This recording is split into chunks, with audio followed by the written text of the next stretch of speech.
Hi friends, இன்றைக்கி வந்து gulab jam செய்ய போகிறோம். அது எப்படி செய்யணும்னு பார்ப்போம் வாங்க. ஃபஸ்ட்டு கட் பண்ணி பவுலில் சேர்த்துருவோம் மாவை.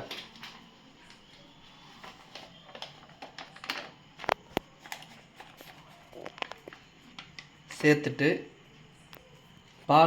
கொஞ்சம் பால் ஆட் பண்ணிக்கோங்க. பால் ஆட் பண்ணி கொஞ்சம் தண்ணி கூட ஆட் பண்ணிக்கலாம்.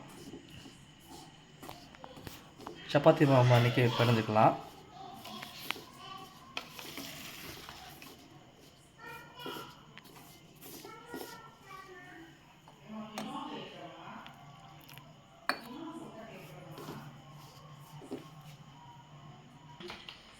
இப்போ மாவு உருட்டியாச்சு.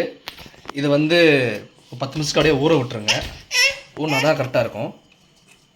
ரெடி பண்ண போகிறோம். அதுக்கு 2 டம்ளர் ஜீனி போட்டுக்கலாம்.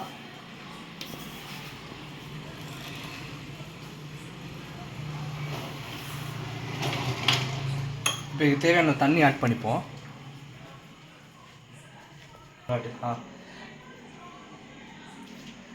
ஒரு 5 டம்ளர் தண்ணி சேர்த்துக்கலாம்.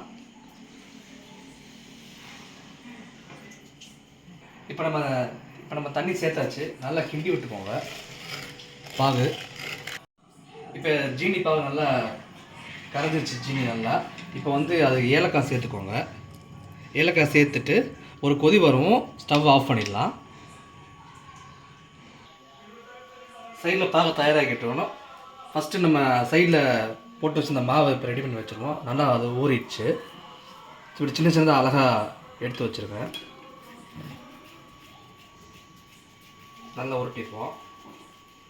கையில் ஒட்டுற மாதிரி உங்களுக்கு இருந்துச்சு தோணுச்சுன்னா உங்களுக்கு நீங்கள் கையில் நெய்யை கூட அப்ளை பண்ணிவிட்டு நீங்கள் பண்ணலாம்.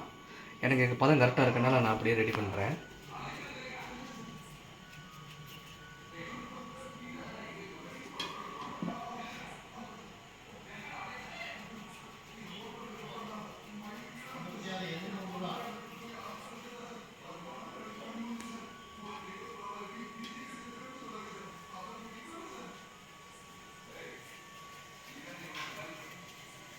வந்து உருட்டி வச்சுட்டோம். இந்த மாதிரி சின்ன சின்னதாக உருட்டிக்கோங்க.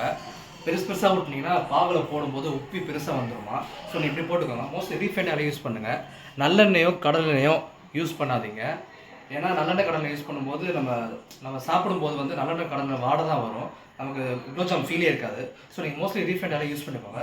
இப்போ நம்ம கொஞ்சம் நாளாக போட்டு பொரிச்சு எடுத்துருவோம். ப்ரௌனிஷ் ஆகுது வரைக்கும். லைட்டாக ப்ரௌனிஷ் ஆனோடனே எடுத்துருங்க, இல்லைன்னா உடஞ்சிரும். இந்த மாதிரி போட்ட நிமிஷத்துக்கே ப்ரௌனிஷ் ஆயிரும். அது ஆட்டோமேட்டிக்காக அவ்வளோ லைட்டாக அப்படியே பிரித்து விட்டிங்கன்னா அப்படியே ப்ரௌனிஷ் ஆகிடும். எடுத்து அப்படியே நம்ம உடனே பாகில் சேர்த்துடலாம். இது நல்லா ப்ரௌனிஷ் ஆகிடுச்சு. பார்த்தீங்களா? இப்போ அப்படியே நம்ம பாகில் சேர்த்துடலாம்.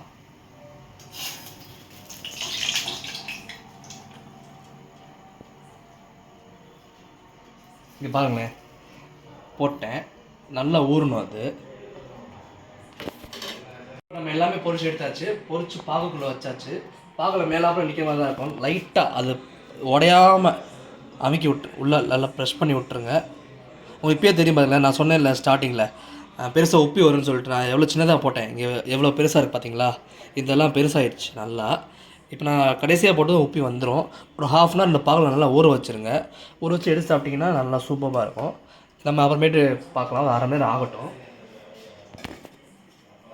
1/2 மணி நேரம் ஆயிடுச்சு. இப்போ நம்ம இது எப்படி இருக்குன்னு பார்ப்போம். நல்லாயிருக்கும். சாஃப்டாகிடுச்சு. நல்லா உப்பி நல்லாயிருக்கு. குலோப் ஜாம் நான் நினச்சதோட சூப்பராகவே வந்திருக்கு. நல்லா அந்த சுகர் கண்டென்ட்டில் நல்லா உப்பி சூப்பராக வந்திருக்கு. நீங்களும் ட்ரை பண்ணி பாருங்கள். அது எப்படி இருக்குன்னு சொல்லுங்கள். இந்த வீடியோ உங்களுக்கு பிடிச்சிருந்தா லைக் பண்ணுங்கள், ஷேர் பண்ணுங்கள், சப்ஸ்கிரைப் பண்ணுங்கள், பெல் பட்டன் ஆல் வச்சுக்கோங்க. பாய்.